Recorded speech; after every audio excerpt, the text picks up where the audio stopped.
Olá, meus nobres e queridos irmãos. Para vocês, um bom dia e lindo domingo. Para nós que estamos gravando hoje, uma boa noite, né? Aqui tem só a luz do poste ali para não incomodar, então a gente bota o cabeção na frente e ajuda. Mas desejamos, nós aqui, Fábio, o Robson e eu, um domingo maravilhoso e um início de semana para todos nós cheio de bênçãos, cheio de alegria, cheio de disposição, para que a gente consiga estar sempre imprimindo nas nossas vidas a alegria de que somos merecedores, a paz de que somos merecedores. E o domingo, né?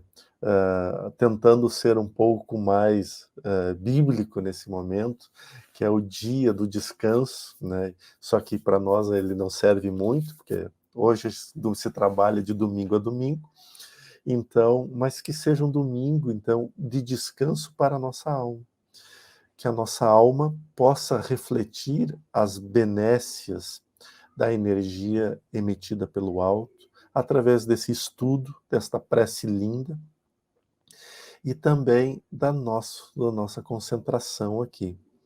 Agradeço a todos vocês que aqui estão assistindo, e eu convido nesse momento a fecharem os olhos, a respirarem profundamente, a elevar o pensamento ao alto e pedir a Deus e a Jesus tudo aquilo que gostaríamos para esta semana e para as nossas vidas. Senhor, obrigado pela oportunidade de uma vez mais aqui nos reunirmos em Teu nome. Obrigado, Senhor, por este lar que me acolhe, por esta vida que criei e que galguei. Obrigado, Senhor, pelas dificuldades, pela esperança que também todos os dias brota para vencê-las. Obrigado, Senhor, pela força que nos dá de superar os obstáculos e de aprender a cada dia mais, mesmo diante do cansaço. Obrigado, Senhor, pelas mãos, pelos dedos, pelas pernas, pelos pés. Obrigado pela força, pela inteligência. Obrigado, Senhor, pelo trabalho e pelo alimento. Mas hoje, neste domingo iluminado e abençoado, também rogamos por aqueles que ainda não têm o pouco que já possuímos. E é por isso, Senhor, que neste momento, agradecidos e amparados pela Tua mão amiga, louvamos o Teu amor e a Tua paz. Que assim seja. Que assim seja, especialmente rogando por aqueles que ainda não têm o pouco de direção, né? Que vem justamente do que nós estamos estudando. Que às vezes a gente pensa muito nos que não têm pão ou não têm água encanada, né? Claro que essas coisas são importantes, mas tem pessoas que não têm bússola, né, de vida, não têm uma fé, não têm um suporte emocional. São coisas que às vezes são essenciais e a gente não se dá conta, né? Obrigado, Jordelei. Então, nós estamos estudando a série A Vida no Mundo Espiritual, né? Que foi editada pelo André Luiz, ao Francisco Cândido Xavier, e alguns livros ao Valdo Vieira. E como esse vai ser o último vídeo com livros dessa série, eu queria fazer um esclarecimento sobre a contagem de livros dessa série, né? Então, logo que ela foi lançada, na década de 40, 50, existia uma lista de obras do André Luiz, né, que eram ditadas ao Chico, e nessa lista tinha muitos livros que acabaram não entrando na série, né? Então tem várias edições antigas que incluía Agenda Cristã, incluía Desobsessão, né, que é um título que é mais explicando como monta uma reunião. Então tinha outros títulos que faziam parte, né? Então às vezes eles falavam que eram 16 livros, às vezes apareciam outros números diferentes de livros.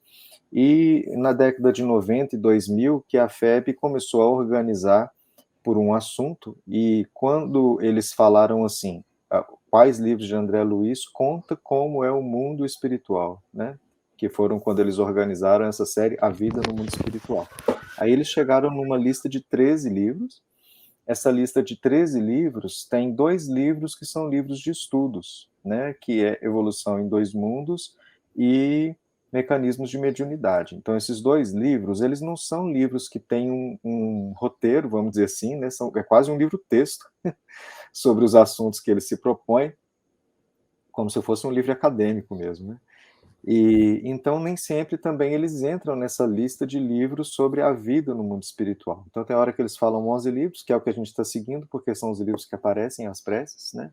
E esse volume mesmo que eu estou mostrando aqui, ele fala de 13 livros, né? Sendo que 2, então, nós não vamos abordar aqui. Muito bem. Feita essa pequena digressão, então nós vamos falar hoje sobre A Vida Continua, que é um livro que é o último a ser lançado da série, né? Nas 2 contagens ele é o último. E o livro anterior, que era Sexo e Destino, que foi o que a gente estudou antes, era um livro muito denso, né? Que tinha tramas muito profundas em sentido de dor, de angústia emocional, né? De ligação espiritual com o passado. É raro no André Luiz ele fazer esse tipo de volta no passado e contar as encarnações anteriores das personagens, né? E no Sexo e Destino ele faz isso. Então A Vida Continua pega um caminho um pouco contrário, que é simplificar um pouco as coisas, talvez para ter uma introdução para as pessoas que ainda não têm tanta familiaridade com o mundo espiritual. Então, é um livro que começa com 2 pessoas, né, um senhor e uma jovem, que desencarnam e que vão para um hospital espiritual, só que eles nem sabem que eles estão desencarnados, eles estão lá tratando, eles acreditam que eles estão num hospital na matéria, né? E eles estão lá assim, eles ficam amigos e ficam conversando, será que a gente morreu? Será que a gente não morreu? Por que eles não querem deixar a gente ver a nossa família, né? Então, é como se André Luiz voltasse um pouquinho, ele é um dos poucos livros também que ele participa pouco como personagem, né, que nos outros livros ele aparece, né, tanto como uma pessoa que está sofrendo, como alguém que está na equipe de socorro e tudo. E nesse livro ele aparece bem menos, né, nesse sentido assim. E então essas 2 pessoas estão lá tentando entender o que está acontecendo com elas, que é uma coisa então bem mais vamos dizer assim, introdutória, né, sobre o mundo espiritual do que a gente está habituado a ver em André Luiz. E o que é mais interessante nesse livro, então, é a trajetória dos 2 tentando descobrir essa verdade do que aconteceu com eles. À medida que eles descobrem e eles começam a auxiliar a família material que ficou para trás, né, eles começam a ter essas várias etapas de um espírito se adaptando à vida espiritual e tendo que se desapegar da família aqui, que ficou, né, inclusive com decepções, achando que, por exemplo, a moça acha que o noivo estava esperando e que o noivo era apaixonado por ela. Ela descobre que não só ele arrumou outra, como ele já tinha outra antes dela desencarnar, né? O senhor também tentando ajudar a família que ficou para trás. Então, os 2 tendo que lidar com essas coisas assim, muito do núcleo familiar, muito do foro íntimo deles, né? Não aquela coisa do André Luiz de antes, que era quase como se mostrar colônia, mostrar o socorro no umbral, né, aquelas coisas assim. E quando eles vão se ajudando nesse processo, começa a correr um fenômeno bem interessante, tem várias tramas paralelas, né, mas eu vou focar nessa porque é a que fala a prece no final do livro. Então, os 2 começam a se ajudar e começa a ter um fenômeno assim, o senhor, que é o Ernesto, começa a remoçar, vamos dizer assim, né, e a moça começa a amadurecer, como se eles estivessem se afinando para ficar na mesma faixa de idade, né. E aí, eles começam a se descobrir, assim, muito afinados um com o outro, com uma atração mesmo, né, um pelo outro. E o mentor deles fala o seguinte: "Olha, vocês têm uma ligação passada, o que vocês estão sentindo agora, o que vocês querem fazer?". E os 2 falam assim: "A gente queria se casar". E aí eles fazem um casamento espiritual, num plano espiritual, né, os 2 pedem assim: "Mas que ligação é essa que a gente tinha antes?". E o mentor deles fala o seguinte: "Não, vocês ainda não estão preparados para lembrar o que é, mas se vocês desejam trabalhar juntos, nós vamos planejar um planejamento futuro que vocês podem encarnar juntos, né, como um casal, e ajudar a resgatar esses espíritos que estão nesse pretérito que vocês estão querendo lembrar. E aí, então, eles conseguem essa autorização desse casamento espiritual, e o último capítulo do livro é justamente a celebração do casamento, e os mentores agradecendo aquela oportunidade deles se encontrarem no meio dessa engrenagem gigante, né, que é cheia de acasos, e que no início do livro parecia que eles eram dois estranhos, né, e que então eles celebrando essa vitória espiritual, vamos dizer assim. Então, uma prece curtinha que o Fábio vai ler, mas que dá um sentido para esse final do livro.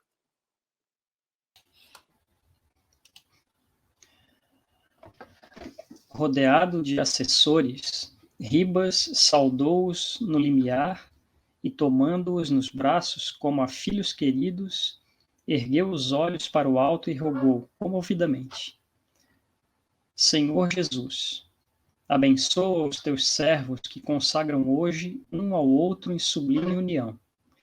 Ilumina-lhes cada vez mais os anseios transfigurados para o teu reino, através da abnegação com que souberam esquecer dificuldades e agravos para se deterem tão somente no auxílio aos companheiros de caminhada, ainda mesmo quando esses companheiros lhes apunhalassem os corações.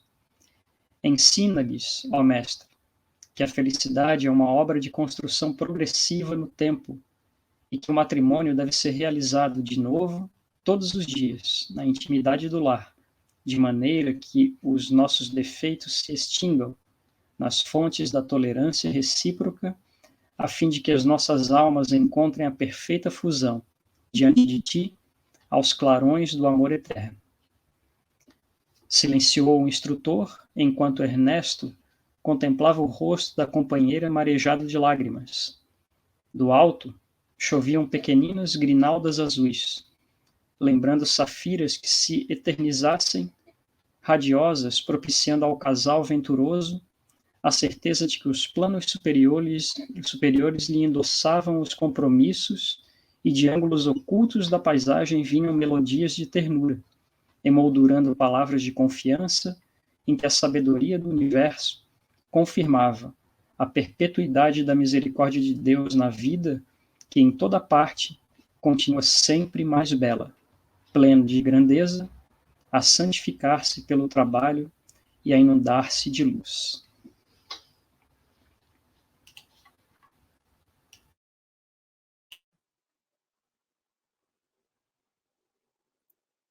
Obrigado, Fábio.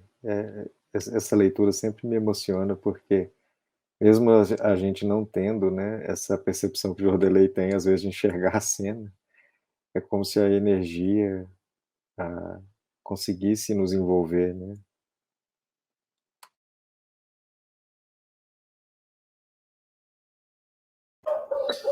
O mais bonito desta obra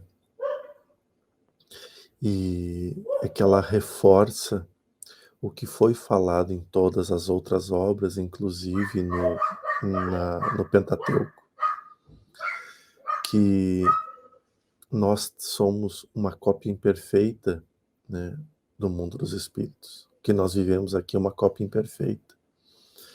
E a consagração de uma união, ela se dá pelo amor e não pelas convenções humanas. Veja que mesmo lá onde espíritos não possuem sexo, aonde inúmeras vivências foram tidas, e eu adoro a maneira com que Raul Teixeira aborda isso. Ele diz que quando desencarnarmos não temos que nos assustar com os inúmeros maridos nos esperando, com as inúmeras esposas nos esperando, né? Com as inúmeras mães, com os inúmeros filhos, levando em consideração as nossas vivências todas. Mas o amor, né, a união, o sentimento puro, esse prevalece. E ele faz com que possam estar juntos. E foi esse o aval dado pela espiritualidade para essa união. fortalecer uma união que gerará um resgate futuro de inúmeras almas ainda perdidas por desequilíbrios do passado. E aí, quando a gente pega uma prece tão linda, né, com palavras tão bem colocadas e posicionadas, a gente vê a pureza e a grandiosidade do amor. Então é fácil imaginar as energias pairando ao entorno, descendo do alto. É fácil imaginar, né, como adentra o nosso ser aquela força primordial, que é a força matriz, né, do amor. E essa obra é incrível.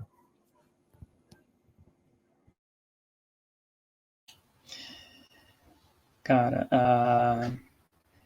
e aqui, assim, tu percebe, e eu volto num comentário que o Robson fez, se eu não me engano, no último vídeo ali daquela mensagem 77, Caminho de Amor, né? Que o Robson falava da questão que quando a gente tinha que vivenciar a nossa evolução como se aquilo que a gente quisesse fazer fosse algo natural, né? E nessa oração o Ernesto faz isso, né? A oração, ela se torna tão natural, como o Jorge falou, e o amor por ele que ele tinha pela Evelina era tão grande que saem essas palavras belas, e aí o André Luiz vai narrando ali, daí depois, né, o que acontece depois da oração, né, a chuva de grinaldas, enfim, todas as energias e a melodia que se fez presente no ar, né? Então é muito bonito essas energias que são movimentadas assim pelas preces, né? E essas uniões a gente vê, né, nos livros aí da série do André Luiz, lá, acho que desde o Nosso Lar, né, que já retrata alguma coisa a respeito das uniões no plano espiritual, na colônia mesmo, né? Então é bem bacana, é uma cópia imperfeita esse mundo que a gente está aqui, né? Do outro lado as coisas se expandem muito mais para a nossa visão, né? Obrigado aí, gente, foi bem bacana essa leitura aqui, foi revivenciar essa energia é uma maravilha, sempre. Eu acho que desde Nosso Lar mesmo, né? É engraçado que Nosso Lar foi o único livro que eu não achei uma prece inteira, para a gente poder estudar do jeito que a gente fez com os outros livros, né? Mas desde Nosso Lar ele já fala da importância da prece, e vem assim, depois dos Mensageiros e todos os outros, né? Tanto é que depois ele fez questão de inserir uma prece em cada livro, retratando mesmo, assim, como os mentores e como as pessoas necessitadas, utilizando essa ferramenta, movimentam energias espirituais, né? É quase como se fosse, assim, o nosso modo mental de movimentar a energia espiritual. E a gente tem essa capacidade, só que a gente não sabe, a gente não usa às vezes, né? Então, eu acho que fechar essa série foi muito bacana mesmo, igual você disse, né, Fábio? E agora a gente tem que planejar o que vai vir a seguir. Eu fico imaginando na minha cabeça, assim, que preces a gente estuda, né? O Tô Robson, folheando meu... e tu fala das energias que a gente movimenta, né, cara? Engraçado, assim, porque nesses processos, desses trabalhos que a gente está inserido aqui dentro do portal, e aqui também com o grupo aqui espírita, enfim, né, aqui em casa mesmo, quando a gente faz uma oração, eu sempre tenho essas repercussões, que eu gosto de falar que são repercussões físicas, né? Bocejo. Quando o Jorge fez a prece inicial do vídeo, eu lacrimejei, cara. Eu tive que secar meus olhos aqui, ficou vermelho, porque, não sei, né? A nossa colega Regina fala que é ectoplasmia, né? É o ectoplasma extravasando, enfim. Então, são essas energias que a gente consegue ir movimentando quando a gente se entrega mesmo ao processo da prece, né? É bem interessante.